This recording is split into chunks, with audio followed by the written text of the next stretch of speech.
ओम गणपते नमः। जय माता तारा। पार्षद ज्योतिर्विज्ञान में आप सभी दर्शकों का हार्दिक अभिनंदन है। मई माह के मकर राशि के जातकों के राशिफल तथा ग्रह गोचर के विषय में वार्ता करते हैं। मकर राशि के जातकों के लग्न के अधिपति इस माह लग्न में ही विचरण करेंगे तथा यहाँ माह के प्रारंभ में मंगल जो कि उच्च राशि में स्थित हैं, बृहस्पति जो कि नीच राशि में स्थित हैं तथा शनि जो कि स्वय राशि में स्थित हैं, इस अनुरूप गोचर करेंगे। यहां से मंगल 4 मई को परिवर्तित होंगे तथा बृहस्पति तथा शनि क्रम से 12 मई और 11 मई को वक्री हो जाएंगे। लग्न के अधिपति वक्र स्थिति में जाने पर मकर राशि के जातकों को संभावित मान सम्मान, व्यवहार, कुल तथा यश में न्यूनता की स्थितियां प्रदर्शित होती हैं। इसी के साथ साथ यदि वक्री होने से 11 मई से पूर्व की वार्ता करें तो अवश्य ही आपको सकारात्मक स्थितियां रहेंगी। 11 मई के दिन ही आपको कोई ना कोई नकारात्मक इस प्रकार की स्थिति प्रदर्शित होगी। माह के अंत तक इसके प्रभाव रहेंगे परंतु यह क्रियान्वित नहीं हो पाएगी, क्योंकि यहाँ शनि को थोड़ा अधिक अंशों में जाने के लिए अधिक बल की आवश्यकता होगी। अर्थात माह के अंत तक यह इतनी प्रभावित नहीं होगी, क्रियान्वित नहीं होगी, लेकिन प्रभाव और मानसिक रूप से आपको प्रदर्शित होती रहेगी। धन के मार्गों में भी इसी प्रकार की अवस्था रहेगी। शनि के वक्री होने के समय तक अनुकूलता बनी रहेगी, परंतु वक्री होने के पश्चात व्यय की स्थितियां भी बढ़ेंगी, क्योंकि यहां से शनि और बृहस्पति दोनों ही ग्रह वक्री होने वाले हैं। आपके अनुभव में जो न्यूनता थी इस समय पर, अपितु वह सकारात्मक हो जाएगी। अपने अनुभव का प्रदर्शन जिस प्रकार आप नहीं कर पा रहे थे वह सकारात्मक हो जाएगा। इसके अतिरिक्त षष्ठम स्थान अथवा धनु राशि में जिन जातकों के बृहस्पति हैं, उन जातकों को बौद्धिक क्षमताओं से कार्य करना चाहिए। विश्वास इस समय पर करने की स्थितियां नहीं हैं, विशेष तौर पर धन की स्थितियों में और आपकी अपनी शारीरिक सुरक्षा की स्थितियों में। इस समय पर मकर राशि के जातकों को किसी पर भी आंख बंद करके विश्वास नहीं करना चाहिए। मार्ग में तो बिल्कुल भी ना करें। यदि आप कहीं मार्ग में जा रहे हैं, रास्ते में जा रहे हैं, यात्रा कर रहे हैं, तो इस समय किसी पर विश्वास मत कीजिए। धन की स्थितियों में तथा अपनी आत्मिक सुरक्षा की स्थितियों में। वक्री होने की स्थितियों में यहां बृहस्पति और शनि आपको आघात की संभावनाएं प्रदर्शित करते हैं। अतः 11 मई के पश्चात 20 दिन तक की स्थितियां यह रहती हैं। इसलिए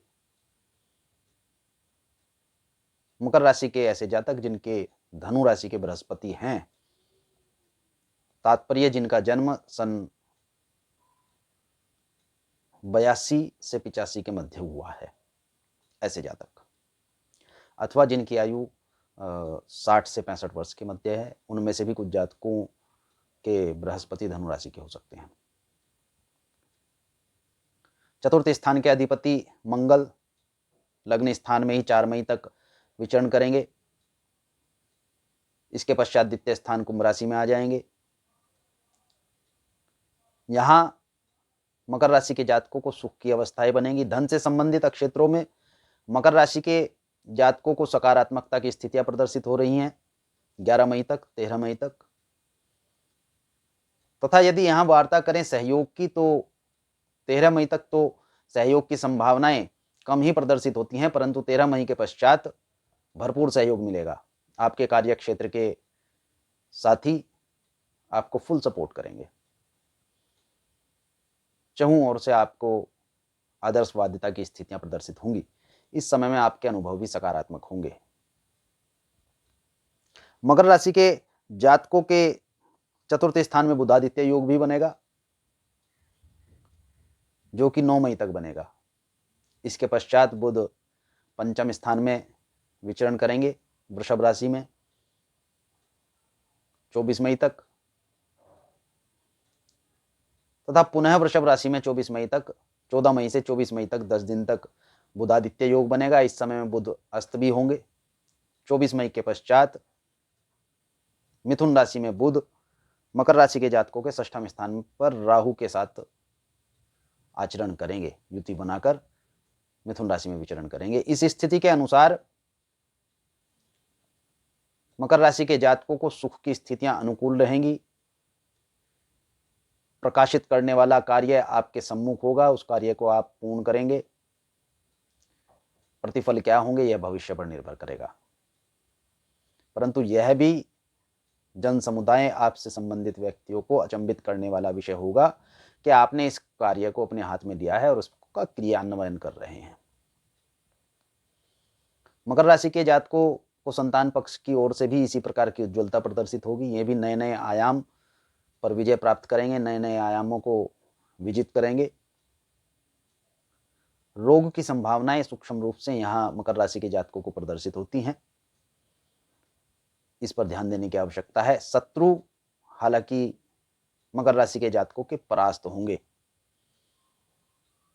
प्रारंभ से ही उनकी स्थितियां परास्त होने की रहेंगी।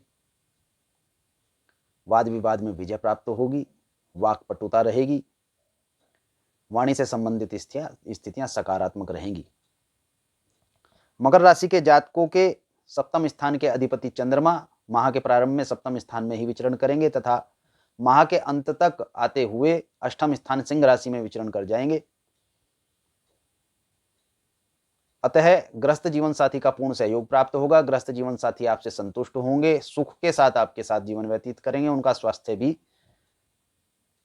सकारात्मक होगा। यदि 11 मई का केवल 11 मई का एक दिन उनके स्वास्थ्य को प्रभावित नहीं करता है तो, क्योंकि यहां शनि वक्री होकर सप्तम दृष्टि से आपके ग्रस्त जीवन साथी को भी देख रहे हैं। मकर राशि के जातकों के अष्टम स्थान में के अधिपति सूर्य उच्च के विचरण कर रहे हैं, अतः रोग की स्थितियां तो बहुत ही न्यूनतम हो जाएंगी। सूक्ष्म रूप से ही रोग आपको संभावित प्रभावित कर सकता है।